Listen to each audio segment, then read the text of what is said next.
कंकाल का रहस्य।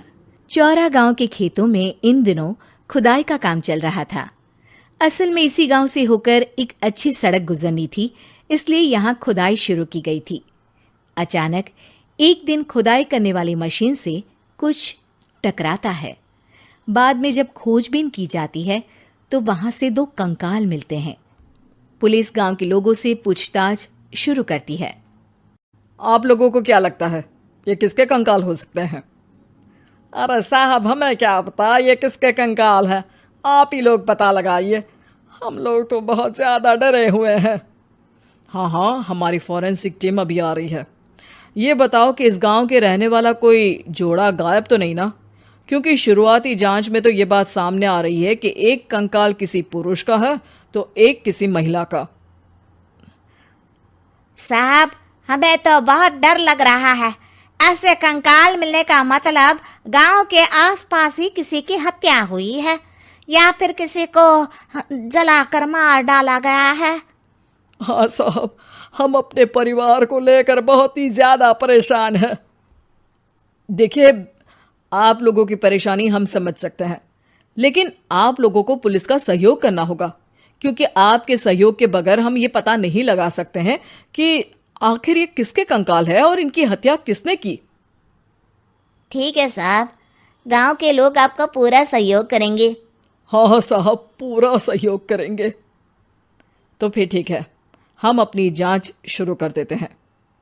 कुछ दिन बाद जांच रिपोर्ट आ जाती है। पता चलता है कि ये कंकाल करीब 20 साल पुराने हैं, यानी 20 साल पहले किसी जोड़े की हत्या कर शव को यहाँ पर दबा दिया गया था। इंस्पेक्टर राघव, ये बताओ कि 20 साल पहले की मर्डर मिस्ट्री क्या अब सुलझ सकती है? हाँ सर, क्यों नहीं। लेकिन अब सबूत और गवाह काफी मिट गए होंगे। मुश्किल तो होगी, लेकिन शायद किसी परिवार को इंसाफ मिल सके। इंस्पेक्टर राघव, आप बिल्कुल सही कह रहे हैं। किसी परिवार को तो इंसाफ मिलेगा ही और किसी को उसके किए की सजा भी मिलेगी। जी सर, मैंने तो जांच शुरू भी कर दी है। 20 साल पहले इस गांव के 2 जोड़े अचानक कहीं गायब हो गए थे। मैंने दोनों ही परिवारों के बाकी के सदस्यों से बातचीत शुरू की तो उन्होंने बताया कि उनके बच्चे शहर गए थे, लेकिन आज तक वापस नहीं लौटे हैं। लेकिन ये दोनों शव किस परिवार के सदस्यों के हैं, ये कैसे पता चल सकेगा? सर, मैंने डीएनए टेस्ट करवा लिया है। आज शाम तक इसकी रिपोर्ट भी आ जाएगी। अच्छा, ठीक है। उसी शाम को सर, डीएनए रिपोर्ट के मुताबिक ये दोनों ही लाशें चौरा गांव के रहने वाले प्रधान सुल्तान सिंह के बेटे और बहू की है। लेकिन इनकी हत्याएं किसने की है, ये कैसे पता लगेगा? इसी का तो पता लगाने की कोशिश में जुटा हूं सर। आज सुल्तान सिंह से मिलने भी जा रहा हूं। मेरा बेटा और बहू तो मेरे लिए सिर्फ यादों में ही रह गए थे। हमें उनकी लाशें तक नहीं मिल सकी थी। आज 20 साल बाद उनके कंकाल मिले हैं। मैं अब किसके लिए जीऊं?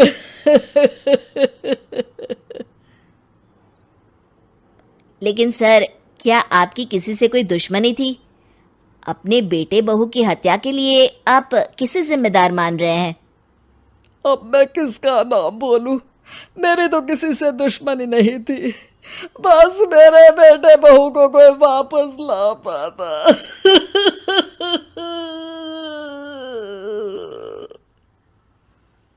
इसके बाद सुल्तान सिंह फूट फूट कर रोना शुरू कर देते हैं। सर, अब आप इनका अंतिम संस्कार करवा सकते हैं। कम से कम इनका शरीर ना सही, इनका कंकाल तो आपको मिला है। लेकिन हाँ, अगर आपको कुछ भी याद आए तो जरूर बताइएगा। मेरी तो बेटा अब उम्र हो गई है, लेकिन मेरे बेटे और बहू के हत्यारों का जरूर पता लगाइएगा, क्योंकि जब तक हत्यारे पकड़े नहीं जाएंगे मेरा मन नहीं मानेगा। सर, हमारी पूरी कोशिश रहेगी हत्यारे को पकड़ने की। लेकिन एक बात बताइए, उस वक्त आपको किस पर शक गया था? उस वक्त मेरे एक ड्राइवर को पकड़ा गया था, लेकिन सबूतों के अभाव में उसे छोड़ दिया गया था। अच्छा, और ड्राइवर पर कैसे शक हुआ था? क्योंकि उस दिन ड्राइवर छुट्टी पर था। उस समय लेकिन लाश क्यों नहीं मिल सकी थी? उस वक्त पुलिस ने बहुत कोशिश की थी, लेकिन दोनों की डेड बॉडी नहीं मिल सकी थी। ठीक है, हमारी तफ्तीश चल रही है, मैं फिर आऊंगा। इसके बाद इंस्पेक्टर वहां से चला जाता है और सुल्तान सिंह अपने बेटे और बहू की याद में खो जाते हैं। कुछ दिन बाद सुल्तान सर, एक बात बताइए, जब आपके बेटे बहू की हत्या हुई थी, उसी के आसपास आपके ही गांव का रहने वाला एक और जोड़ा उसी वक्त गायब हो गया था ना?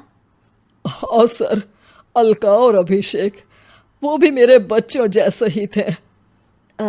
तो फिर वो कहाँ है?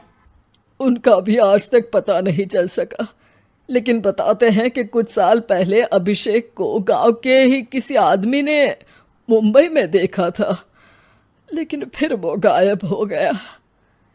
यानी अभिषेक और अलका की हत्या नहीं हुई थी, बल्कि उन्होंने किसी वजह से खुद ही गांव छोड़ दिया था। हाँ, हो सकता है, क्योंकि अभिषेक मेरे बेटे संतोष का अच्छा दोस्त था और उसका मेरे घर भी आना जाना लगा रहता था। हो सकता है कि उसने मेरे बेटे और बहू के बारे में सुन लिया हो और ये गांव छोड़ दिया हो सकता है। उनके परिवार का कोई अब नहीं रहता क्या इस गांव में? अब तो कोई नहीं रहता। एक चाचा थे, लेकिन उन्होंने भी अपना पुश्तैनी मकान बेच दिया है। वो भी अब कहीं शहर में ही बस गए हैं। ओह, अभिषेक और अलका के बारे में भी पता लगाना होगा। हो सकता है कि वही इस हत्या के बारे में कुछ बता सके। हो तो सकता है, लेकिन वो बेचारे तो खुद ही वक्त के मारे थे, वो क्या बताएंगे।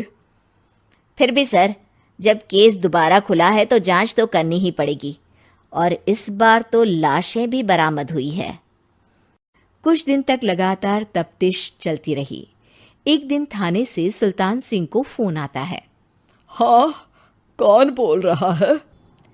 सर, मैं कांस्टेबल तुलाराम बोल रहा हूँ थाने से। आपको थाने आना पड़ेगा। थाने? लेकिन क्यों? सर, किसी की पहचान करवानी है। अच्छा ठीक है, मैं दोपहर तक पहुंचता हूँ। सुल्तान सिंह दोपहर में थाने पहुंचता है। कई पुलिस के अधिकारी वहां मौजूद रहते हैं। सर, आपके बेटे की हत्या का रहस्य आज शायद सुलझ जाए। अच्छा इंस्पेक्टर राघव, पर वो कैसे? सर, उस आदमी को देखिए, क्या वही अभिषेक है? सुल्तान सिंह की आंखों में हैरानी